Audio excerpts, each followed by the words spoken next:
Train के AC compartment में मेरे सामने की सीट पर बैठी लड़की ने मुझसे पूछा, हेलो, क्या आपके पास इस मोबाइल की सिम निकालने की पिन है? उसने अपने बैग से एक फ़ोन निकाला था और नया सिम कार्ड उसमें डालना चाहती थी। लेकिन सिम स्लॉट खोलने के लिए पिन की ज़रूरत पड़ती है जो उसके पास नहीं थी। मैंने हाँ में गर्दन हिलाई और अपने क्रॉस बैग से पिन निकालकर लड़की को दे दी। लड़की ने थैंक्स कहते हुए पिन ले ली और सिम डालकर पिन मुझे वापस कर दी। थोड़ी देर बाद वो फिर से इधर उधर ताकने लगी। मुझसे रहा नहीं गया, मैंने पूछ लिया, कोई परेशानी? वो बोली, सिम स्टार्ट नहीं हो रहा है। मैंने मोबाइल मांगा, उसने दिया। मैंने उसे कहा कि सिम अभी एक्टिवेट नहीं हुई है, थोड़ी देर बाद हो जाएगी। एक्टिव होने के बाद आईडी वेरिफिकेशन होगा, उसके बाद आप इसे इस्तेमाल कर सकेंगी। लड़की ने पूछा, आईडी वेरिफिकेशन क्यों? मैंने कहा, आजकल सिम वेरिफिकेशन के बाद ही एक्टिव होती है। जिसके नाम से ये सिम उठाई गई है उसका ब्यौरा पूछा जाएगा, बता देना। लड़की बुदबुदाई, ओह। मैंने दिलासा देते हुए कहा, इसमें कोई परेशानी की बात नहीं। वो अपने एक हाथ से दूसरा हाथ दबाती रही, मानो किसी परेशानी में हो। मैंने फिर विनम्रता से पूछा, आपको कहीं कॉल करना हो तो मेरा मोबाइल इस्तेमाल कर लीजिए। लड़की ने कहा, जी फ़िलहाल नहीं थैंक्स, लेकिन ये सिम किस नाम से खरीदी गई है मुझे नहीं पता। मैंने कहा, एक बार एक्टिव होने दीजिए, जिसने आपको सिम दी है उसी के नाम की होगी। उसने कहा, ओके, कोशिश करते हैं। मैंने पूछा, आपका स्टेशन कहाँ है? लड़की ने कहा, दिल्ली। और आप? लड़की ने मुझसे पूछा। मैंने कहा, दिल्ली ही जा रहा हूँ, एक दिन का काम है। आप दिल्ली में रहती है या कोई काम है वहाँ? लड़की बोली, नहीं नहीं, दिल्ली में कोई काम नहीं, ना ही मेरा घर है वहाँ। तो मैंने उत्सुकतावश पूछा। वो बोली, दरअसल ये दूसरी ट्रेन है जिसमें आज मैं हूँ और दिल्ली से तीसरी गाड़ी पकड़नी है, फिर हमेशा के लिए आज़ाद। आज़ाद? लेकिन किस तरह की कैद से? मुझे फिर जिज्ञासा हुई, किस कैद में थी ये कमसिन अल्हड़ सी लड़की? लड़की बोली, उसी कैद में थी जिसमें हर लड़की होती है, जहाँ घर वाले कहे शादी कर लो, जब जैसा कहे वैसा करो। मैं घर से भाग चुकी हूँ। मुझे ताज्जुब हुआ, मगर अपने ताज्जुब को छुपाते हुए मैंने हंसते हुए पूछा, अकेली भाग रही हैं आप? आपके साथ कोई नज़र नहीं आ रहा? वो बोली, अकेली नहीं, साथ में है कोई। कौन? मेरे प्रश्न ख़त्म ही नहीं हो रहे थे। दिल्ली से एक और ट्रेन पकड़ूंगी, फिर अगले स्टेशन पर वो जनाब मिलेंगे और उसके बाद हम किसी को नहीं मिलेंगे। ओह, तो ये प्यार का मामला है? उसने कहा, जी। मैंने उसे बताया कि मेरी भी लव मैरिज हुई है। यह बात सुनकर वो खुश हुई, बोली, वाह, कैसे, कब? लव मैरिज की बात सुनकर वो मुझसे बात करने में रुचि लेने लगी। मैंने कहा, कब, कैसे, कहाँ, वो बाद में बताऊंगा, पहले आप बताओ आपके घर में कौन कौन है? उसने होशियारी बरतते हुए कहा, वो मैं आपको क्यों बताऊं? मेरे घर में कोई भी हो सकता है, मेरे पापा, माँ, भाई बहन, या हो सकता है भाई ना हो, सिर्फ बहनें हो, या ये भी हो सकता है कि बहनें ना हो और दो चार गुस्सा करने वाले बड़े भाई हो। मतलब मैं आपका नाम भी नहीं पूछ सकता? मैंने काउंटर मारा। वो बोली, कुछ भी नाम हो सकता है मेरा, टीना, मीना, रीना, कुछ भी। बहुत बातूनी लड़की थी वो। थोड़ी इधर उधर की बातें करने के बाद उसने मुझे टॉफ़ी दी, जैसे छोटे बच्चे देते हैं क्लास में। बोली, आज मेरा बर्थडे है। मैंने उसकी हथेली से टॉफ़ी उठाते हुए बधाई दी और पूछा, कितने साल की हुई हो? वो बोली, 18। मतलब भागकर शादी करने की कानूनी उम्र हो गई है आपकी? वो हंसी। कुछ ही देर में काफ़ी फ्रैंक हो चुके थे हम दोनों, जैसे बहुत पहले से जानते हो एक दूसरे को।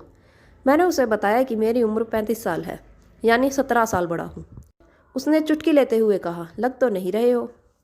मैंने उसे पूछा, तुम घर से भाग कर आई हो, तुम्हारे चेहरे पर चिंता के निशान जरा भी नहीं है।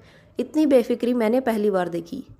खुद की तारीफ सुनकर वो खुश हुई, बोली, मुझे मेरे लवर ने पहले से ही समझा दिया था कि जब घर से निकलो तो बिल्कुल बिंदास रहना, घर वालों के बारे में बिल्कुल मत सोचना, बिल्कुल अपना मूड खराब मत करना, सिर्फ मेरे और हम दोनों के बारे में सोचना, और मैं वही कर रही हूँ।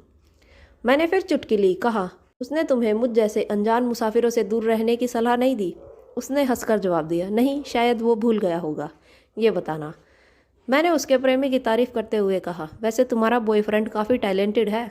उसने किस तरह से तुम्हें अकेले घर से रवाना किया, नई सिम और मोबाइल दिया, 3 ट्रैक बदलवाई ताकि कोई ट्रैक ना कर सके। Very talented person. लड़की ने हामी भरी, बोली, बहुत टैलेंटेड है वो, उसके जैसा कोई नहीं। मैंने उसे बताया कि मेरी शादी को 10 साल हुए हैं, एक बेटी है 8 साल की और एक बेटा 1 साल का। ये देखो उनकी तस्वीर। मेरे फ़ोन पर बच्चों की तस्वीर देखकर उसके मुंह से निकल गया, सो क्यूट। मैंने उसे बताया कि यह जब पैदा हुई तब मैं कुवैत में था, एक पेट्रोल कंपनी में बहुत अच्छी जॉब थी मेरी, बहुत अच्छी सैलरी थी। फिर कुछ महीनों बाद मैंने वो जॉब छोड़ दी और अपने ही कस्बे में काम करने लगा। लड़की ने पूछा, जॉब क्यों छोड़ी? मैंने कहा, बच्ची को पहली बार गोद में उठाया तो ऐसा लगा जैसे मेरी दुनिया मेरे हाथों में है। 30 दिन की छुट्टी पर घर आया था, वापस जाना था लेकिन जा ना सका। इधर बच्ची का बचपन खर्च होता रहे, उधर मैं पूरी दुनिया कमा लूँ तब भी घाटे का सौदा है। मेरी 2 टके की नौकरी, बचपन उसका लाखों का। उसने पूछा, क्या बीवी बच्चों को साथ नहीं ले जा सकते थे वहाँ? मैंने कहा, काफ़ी टेक्निकल मामलों से गुजरकर एक लंबे समय के बाद रख सकते हैं। उस वक्त ये मुमकिन नहीं था। मुझे दोनों में से एक को चुनना था, आलीशान रहन सहन के साथ नौकरी या परिवार। मैंने परिवार चुना, अपनी बेटी को बड़ा होते देखने के लिए। मैं कुवैत वापस गया था लेकिन अपना इस्तीफा देकर लौट आया। लड़की ने कहा, वेरी इम्प्रेसिव। मैं मुस्कुराकर खिड़की की तरफ देखने लगा। लड़की ने पूछा, अच्छा आपने तो लव मैरिज की थी ना, फिर आप भागकर कहाँ रहे, कैसे रहे और कैसे गुजरा वो वक्त? उसके हर सवाल और हर बात में मुझे महसूस हो रहा था कि ये लड़की लड़कपन के शिखर पर है, बिल्कुल नासमझ और मासूम छोटी बहन सी।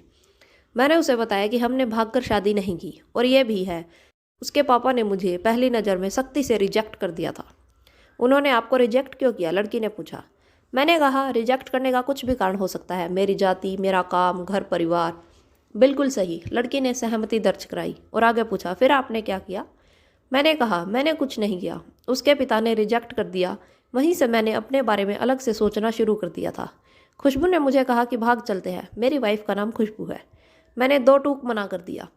वो 2 दिन तक लगातार जोर देती रही कि भाग चलते हैं। मैं मना करता रहा। मैंने उसे समझाया कि भागने वाले जोड़े में लड़के की इज्जत पर कोई खास फर्क नहीं पड़ता, जबकि लड़की के पूरे कुल की इज्जत धुल जाती है। भगाने वाला लड़का उसके दोस्तों में हीरो माना जाता है, लेकिन इसके विपरीत जो लड़की प्रेमी संग भाग रही है वो उल्टा कहलाती है। बुराइयों के तमाम शब्दकोश लड़की के लिए इस्तेमाल किए जाते हैं। भागने वाली लड़की आगे चलकर 60 साल की वृद्धा भी हो जाएगी, तब भी जवानी में किए उस काम का कलंक उसके माथे पर से नहीं मिटता। मैं मानता हूँ कि लड़का लड़की को तोलने का यह दोहरा मापदंड गलत है, लेकिन हमारे समाज में है तो यही। वो अपने नीचे का होंठ दांतों तले पीसने लगी। उसने पानी की बोतल का ढक्कन खोलकर एक घूंट पिया। मैंने कहा, अगर मैं उस दिन उसे भगा ले जाता तो उसकी माँ तो शायद कई दिनों तक पानी भी ना पीती। इसलिए मेरी हिम्मत ना हुई कि ऐसा काम करूं। मैं जिससे प्रेम करूं उसके माँ बाप मेरे माँ बाप के समान ही हैं, चाहे शादी ना हो तो ना हो।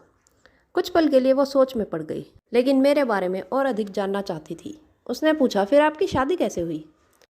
मैंने बताया कि खुशबू की सगाई कहीं और कर दी गई थी। धीरे धीरे सब कुछ नॉर्मल होने लगा था।